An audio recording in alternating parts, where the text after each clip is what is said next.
What's up, everyone? Thank you for checking out another episode of the Blu+YouPodcast. And today, I want to talk about parents, their kids, and gaming. Who decides on how your children game? But before we jump in, check out this quick ad, and I'll be back in a flash.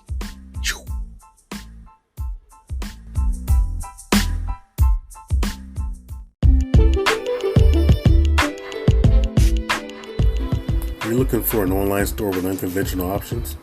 Well, look no further than Thread Market Z. Thread Market Z is an online merch store delivering a little of everything, from tees to party shades to bumper stickers and even hats like the Clementine D trucker hat for cosplayers. Use the link in the description to browse the merch, which also supports this podcast, and I thank you in advance for your support. Now back to the show.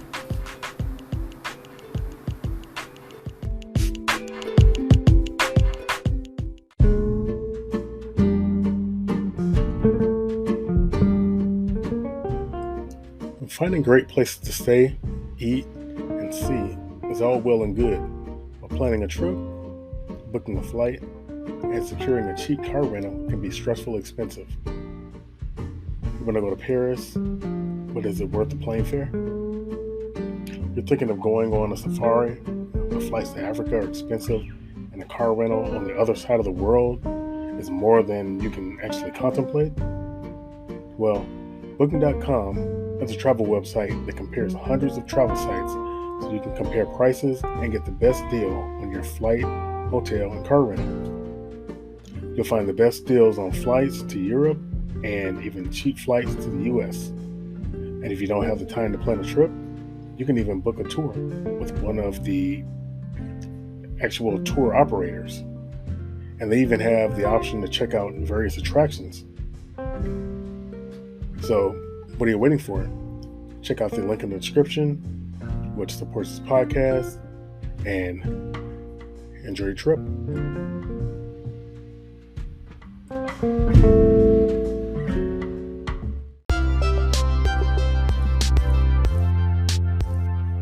And I'm back. Welcome, everyone. And I do appreciate you checking out this installment, especially the parents out there. Because, again, the gaming industry can't raise your children. I mean, that's just a fact. While you may be able to utilize games for entertainment to learn languages, math, spelling, etc., the benefits don't turn over the responsibility of raising your children to the game developers. There's some great games out there that can allow you to spend quality time with your children for sheer enjoyment, or even to have fun while working out together in games like Just Dance and even the Nintendo Switch Sports. Regardless, we urge every parent and guardian to maintain the responsibility of your children in terms of decision making and moderation. Video games can be awesome. We love and promote playing them, but we also advise parents to know what your children are playing. It might be a pain to be the one that follows through with the purchase of a game that your child wants versus just giving them the money, but it comes with the territory. The ESRB ratings exist for a reason, and children will likely overlook that unless they're limited to that option to avoid having the game taken away. But why even lose money when you can take precautions?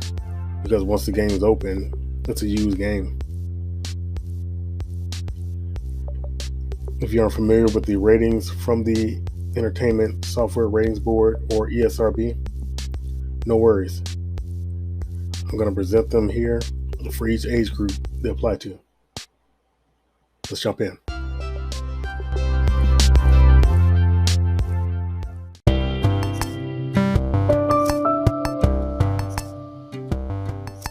So I'm going to go ahead and start off with E, which is the general rating. By the way, I'm doing these in sections so that you can just go back and click on the specific one that you need to hear versus waiting to hear the ratings from start to finish. I figured that would make it easier for parents out there. So starting off with E. E is for everyone. That's their rating, and is defined as content that is generally suited for all ages. It may contain minimal cartoon, fantasy, or mild violence, and or infrequent use of mild language.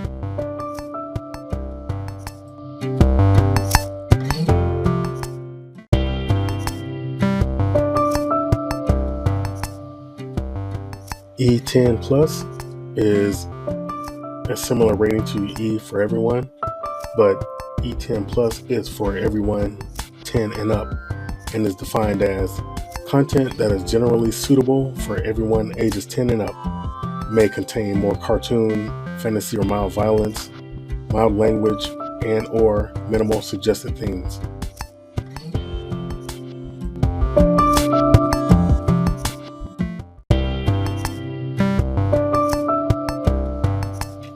The rating T is for teen and is defined as content that is generally suitable for ages 13 and up. May contain violence, suggested themes, crude humor, minimal blood, simulated gambling, and or infrequent use of strong language.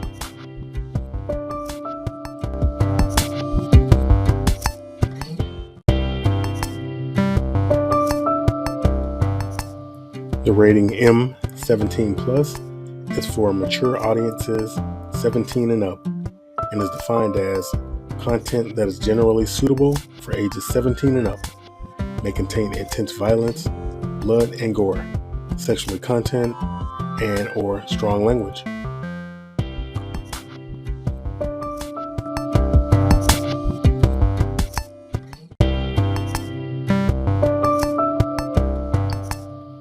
There are also other ratings out there that some parents should be aware of, because these don't necessarily carry a definitive age group on them. And I say some parents because some children are already in their late teens, and so this kind of bypasses that. But the RP is rating pending and is defined as not yet assigned a final ESRB rating. Appears only in advertising, marketing, and promotional materials related to a physical box video game that is expected to carry an ESRB rating and should be replaced by a game's rating once it has been assigned. Some of you might shrug this one off, thinking that it'll have a label before your children get their hands on it. But don't forget about the pre-orders and potential early access to games before the official release. So, if you aren't sure about a game, you can wait it out until that label is put on there. There are actually 2 RP ratings, which can help some of you play it a bit more safe in this area. Which, there's the standard RP, but there's also RP listed as likely mature 17 plus. And that basically spells itself out. Which, if you forgot what mature 17 plus was, just go to the previous section of this podcast with that label.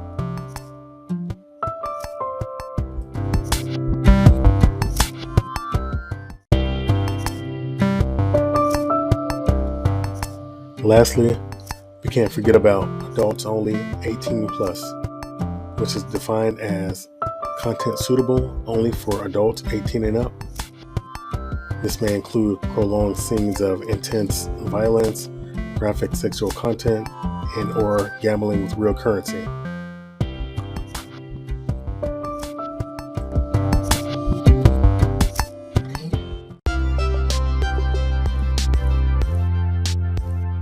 And so those were the game ratings.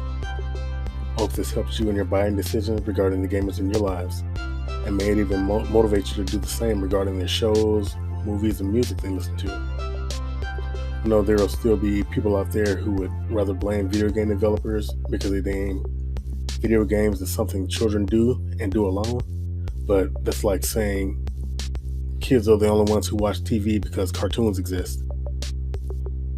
That wouldn't make any sense, right? Just saying. And there are different types of shows for different audiences, and they also have their ratings. But you got to use logic. Logic definitely goes a long way. And this type of parent knows the difference between a bottle of alcohol and a bottle of juice. So they should keep that in mind in regards to video games. The label is right there on the game. And even if it's a downloadable game, you can go into the description and see what the game's rated. But I know even with that said, there will still be parents out there who will think like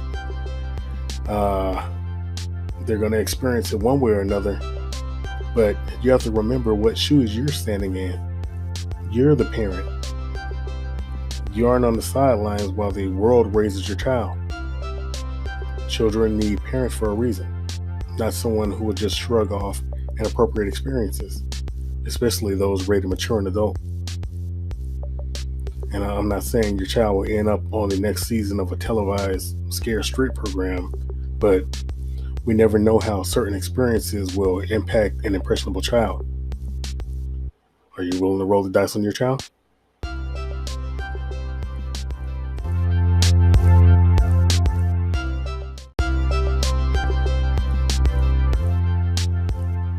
Also, before I conclude this episode, I just want to speak on moderation. Like I mentioned it in part at the start of this podcast episode, but don't forget that moderation also goes a long way. It gives the eyes a break. It also allows your child to be able to do other activities, which I know some games allow for physical exercise and things of that nature,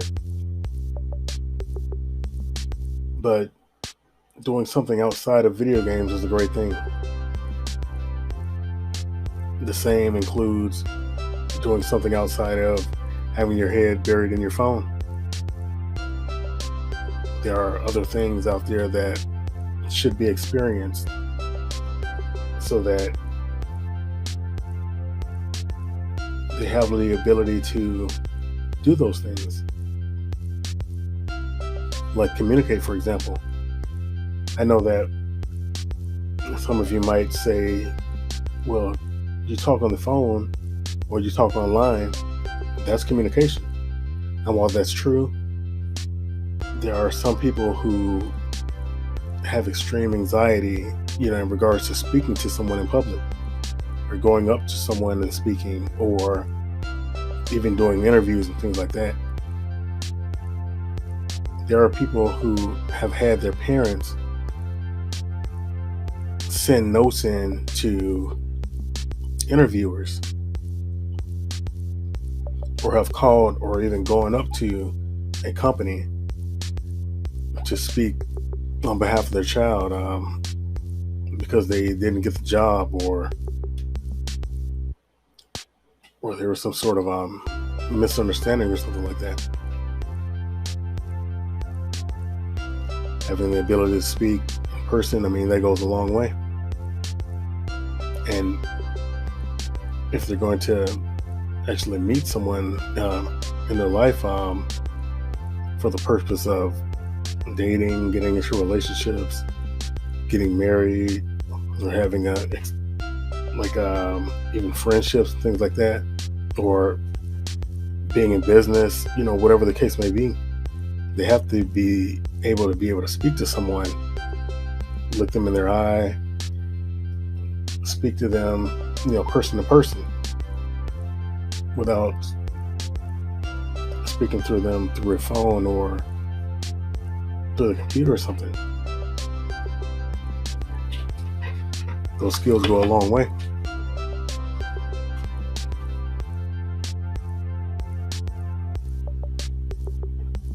And I just don't want your children to be in a situation that can be avoided by actually just giving video games and even their cell phones some moderation.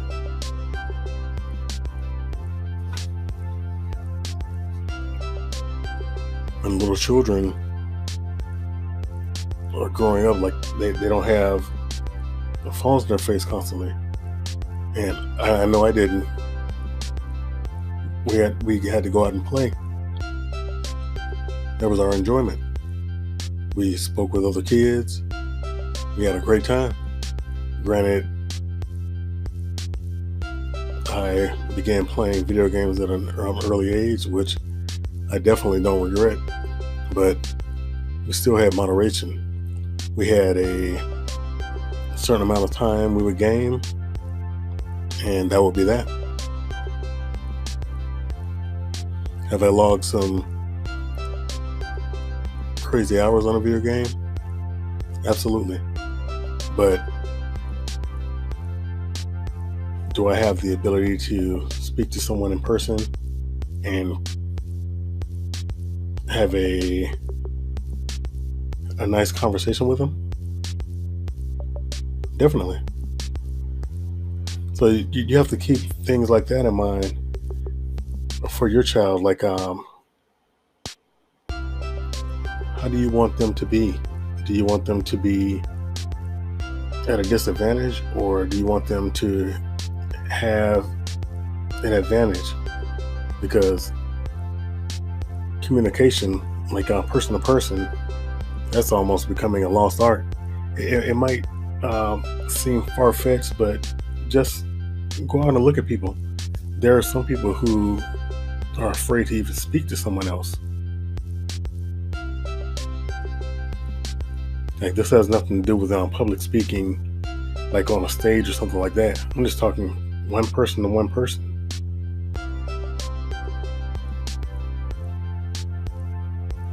So definitely,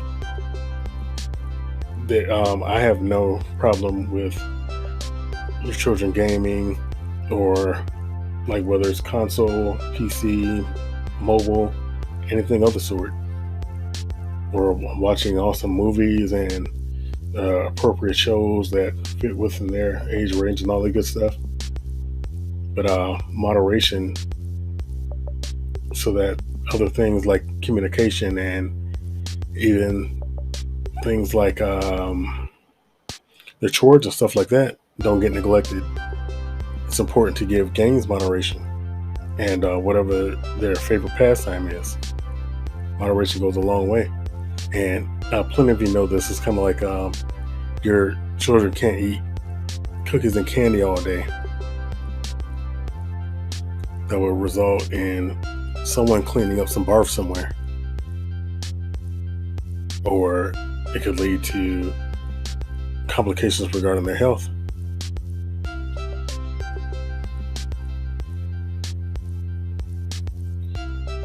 So just consider that, and also, other things in life, which, I'm not going to get into that. I'm not your parents, but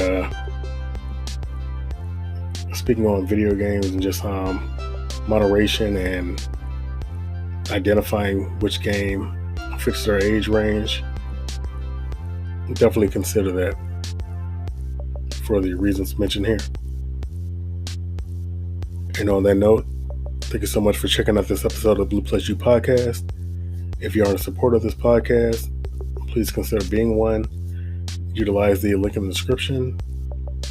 I appreciate it. I thank you in advance, and have an awesome day and a wonderful week.